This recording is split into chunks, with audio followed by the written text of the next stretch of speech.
Sister வந்து மீன் குழம்பு recipe போடுங்க அப்படின்னு சொல்லி கேட்டிருந்தீங்க. இன்றைக்கி நான் போடலை அப்படின்னா காலையிலே மெசேஜ் பண்ணியிருந்தீங்க சிஸ்டர் நீங்கள் இன்னும் போடலை அப்படின்னு. ஸோ இன்றைக்கி வந்து நம்ம மீன் குழம்பு ரெசிபி தான் பார்க்க போகிறோம். நான் எப்படி மீன் குழம்பு வைப்பேனோ அதான் வீடியோ எடுத்து காட்டியிருக்கேன். நீங்கள் எப்படி வைப்பீங்க அப்படின்னு கமெண்ட்டில் சொல்லுங்கள். அதுக்கு வந்து கொஞ்சம் சின்ன சைஸில் வந்து புளி ஊற போட்டுக்கோங்க. நான் வந்து ரொம்ப கொஞ்சமாக தான் எடுத்திருந்தேன், ஏன்னா நான் மாங்காய் போடுவேன், அதனால தான். அதுக்கு 2 தக்காளி, ஒரு பெரிய வெங்காயம், 4 பச்சை மிளகா கட் பண்ணி வச்சிட்டேன். சட்டியில் வந்து எண்ணெய் ஊற்றினதுக்கப்புறம் கொஞ்சம் வெந்தயம், அதுக்கப்புறம் சோம்பு 2யுமே போட்டுருங்க. 2ம் நல்லா பொன்னிறமாக வந்ததுக்கப்புறம் கொஞ்சம் கருவேப்பிலை போடுங்க. அதுக்கப்புறம் கட் பண்ணி வச்சுருக்க வெங்காயத்தை போட்டு நல்லா வதக்கி விடுங்க. வெங்காயம் வந்து நல்லா வதங்கணும். அதுக்கப்புறம் தக்காளி ஆட் பண்ணுங்கள். தக்காளி வதங்குறதுக்கு வந்து கொஞ்சம் உப்பு கூட போட்டுக்கலாம். உப்பு போட்டு நல்லா வதக்கி விடுங்க. வெங்காயம் தக்காளி 2மே நல்லா வந்து வதங்கணும். இது வந்து இன்னொரு டைப்லேயும் வைக்கலாம். வெங்காயம் தக்காளியை வந்து நல்லா பேஸ்ட்டாக அரைச்சி கூட நீங்கள் வந்து ஊற்றலாம். அது நல்லாயிருக்கும். குழம்புக்கு வந்து நல்ல திக்னஸ் தரும். நான் வந்து இன்றைக்கி அரைக்கலை, அதனால் வெங்காயம் தக்காளியை வந்து எண்ணெயிலே போட்டு நல்லா வதக்கிருக்கேன். ஒரு 2 பேர் 3 பேர் இருந்தீங்க அப்படின்னா சிம்பிளாக வைக்கிறதுக்கு வெங்காயம் தக்காளி அரைச்சி ஊற்றியே வைக்கலாம். அது நல்லாயிருக்கும். வெங்காயம் தக்காளி வதங்குற ஸ்டேஜில் வந்து நம்ம மாங்காயும் முருங்கைக்காயும் நறுக்கிக்கிறலாம். நான் ஏன் 2மே போடுறேன் அப்படின்னா, ரிது வந்து மீன் சாப்பிட மாட்டான். ஆனால் மீன் குழம்புல போட்டால் மாங்காயும் முருங்கைக்காயும் சாப்பிடுவான். அதனால தான் 2மே போடுவேன். 2 நீங்கள் எதுவாவது 1 போட்டால் நல்லாயிருக்கும், 2ம் போட்டால் நல்லா தான் இருக்கும். வெங்காயம் தக்காளி நல்லா வதங்கினதுக்கப்புறம் கொஞ்சம் மஞ்சத்தூள் சேர்த்துக்கோங்க. சேர்த்து நல்லா வதக்கிக்கிட்டு அந்த டைம்லேயே வந்து முருங்கைக்காயும் போட்டுருங்க. முருங்கைக்காய் எண்ணெயிலே போட்டு வதக்கும் போது டேஸ்ட் நல்லாயிருக்கும். முருங்கைக்காய் வந்து எண்ணெயிலே நல்லா வேகணும் அப்படிலாம் கிடையாது. லைட்டாக போட்டு வதக்கி விட்டாலே போதும். முருங்கைக்காய் கொஞ்சம் வதங்கினதுக்கப்புறம் இந்த ஸ்டேஜில் வந்து நம்ம வந்து மிளகாத்தூள் மல்லித்தூள் சேர்த்துக்கலாம். மிளகாத்தூள் மல்லித்தூளை வந்து நீங்கள் புளி தண்ணியிலே நல்லா கரைச்சிக்கிட்டு சேர்த்தாலும் ஓகே. அப்போ தான் உங்களுக்கு திக்னஸ் தெரியும்.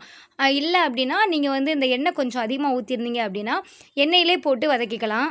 நான் வீட்டில் மிளகாத்தூள் மல்லித்தூள்லாம் அரைச்சி ரொம்ப நாள் ஆச்சு. எப்போல்லாம் முடியுதோ அப்போல்லாம் கடையிலே வாங்கிப்பேன். நீங்கள் வீட்டில் அரைச்ச மிளகாத்தூள் மல்லித்தூள் வச்சுருந்தீங்க அப்படின்னா நீங்கள் வந்து உங்கள் காரத்துக்கு ஏற்ற மாதிரி பார்த்து போட்டுக்கோங்க. நான் வந்து ஒரு 2½ ஸ்பூன் போட்டிருக்கேன்.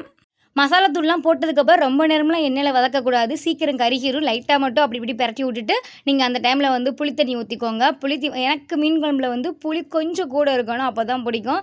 புளி கரைச்சி ஊற்றுனதுக்கப்புறமா அந்த புளியை தூக்கிலாம் டக்குன்னு கீழே போட்டுற மாட்டேன். மீன் குழம்பு வச்சு இறக்குற வரைக்கும் அந்த புளி பக்கத்தில் தான் இருக்கும். புளி வந்து கொஞ்சம் கூட இருந்தால் இன்னும் நல்லாயிருக்கும். நான் வந்து மாங்காய் ஆட் பண்ணுறதுனால புளி வந்து கொஞ்சம் கம்மியாக ஊற்றிருக்கேன். நான் மாங்காய் கொஞ்சம் புளிப்பாக இருக்கும். மசாலா தூள் போட்டதுக்கப்புறம் அந்த குழம்பு வந்து நல்லா கொதிக்கணும். அது கொதிச்சதுக்கப்புறம் தான் மீன் போட போகிறோம். அந்த மீன் வந்து சரையா மீன் அப்படின்னு சொல்லுவாங்க. குழந்தைங்க இருந்தாங்க அப்படின்னா அந்த மீன் தாராளமாக கொடுக்கலாம். முள் வந்து அதிகம் இருக்காது, சூப்பராக இருக்கும். குழம்பு நல்லா கொதித்து எண்ணெய் பிரிஞ்சு வரும்போது தான் நம்ம மீனை போடணும். மீனை போட்டு ஒரு 5 மினிட்ஸ் வந்து நல்லா மூடி வச்சுருங்க. நம்ம மீனை போட்டதுக்கப்புறம் அந்த குழம்பு வந்து மீன் முழுகிற அளவுக்கு இருந்தால் போதும். அதுக்கு அதிகமாகலாம் இருக்க தேவையில்லை. ஒரு 5 மினிட்ஸ் விட்டதுக்கப்புறம் அதுக்கப்புறம் நம்ம ஓப்பன் பண்ணிவிட்டு கொஞ்சம் வெள்ளைப்பூடு தட்டி போட்டோம் அப்படின்னா குழம்பு இன்னும் சூப்பராக இருக்கும். நான் மீன் குழம்பு அப்புறம் சாம்பார் 2மே எப்போ வச்சாலும் கொஞ்சம் அதிகமாக வைப்பேன். நைட்டுக்கும் சேர்த்து வர்ற மாதிரி, அப்போ தான் தோசைக்கு ஊற்றிக்கலாம் அப்படின்னு. இன்றைக்கி ஹஸ்பண்ட் வந்து ரொம்ப சீக்கிரமாக கிளம்பி போயிட்டாங்களா, அவங்க நைட்டுக்கு வந்து சாப்பிட்ற மாதிரி இருக்கணும் அப்படின்னு சொல்லிட்டு கொஞ்சம் அதிகமாக வச்சுருக்கேன். ஆனால் குழம்பு டேஸ்ட்டாக இருக்கும். நீங்கள் வேணால் ட்ரை பண்ணி பாருங்கள். நான் அப்பப்போ புளி, உப்பு, காரம் இதெல்லாம் கரெக்டாக இருக்கான்னு செக் பண்ணிகிட்டே இருப்பேன். ஏன்னா அதெல்லாம் எனக்கு கரெக்டாக இருக்கணும். ஸோ நீங்கள் உங்கள் காரத்துக்கு ஏற்ற மாதிரி மிளகாத்தூள்லாம் போட்டுக்கோங்க. உப்பு மறக்காமல் போட்டுக்கோங்க. குழம்பு வந்து இறக்க போகிற ஒரு 5 மினிட்ஸுக்கு முன்னாடி மாங்காய் போடுங்க. அதுக்கு முன்னாடி போட்டிங்கன்னா கரைஞ்சிரும். குழம்பு உண்மையாகவே சூப்பராக இருக்கும். ட்ரை பண்ணி பாருங்கள்.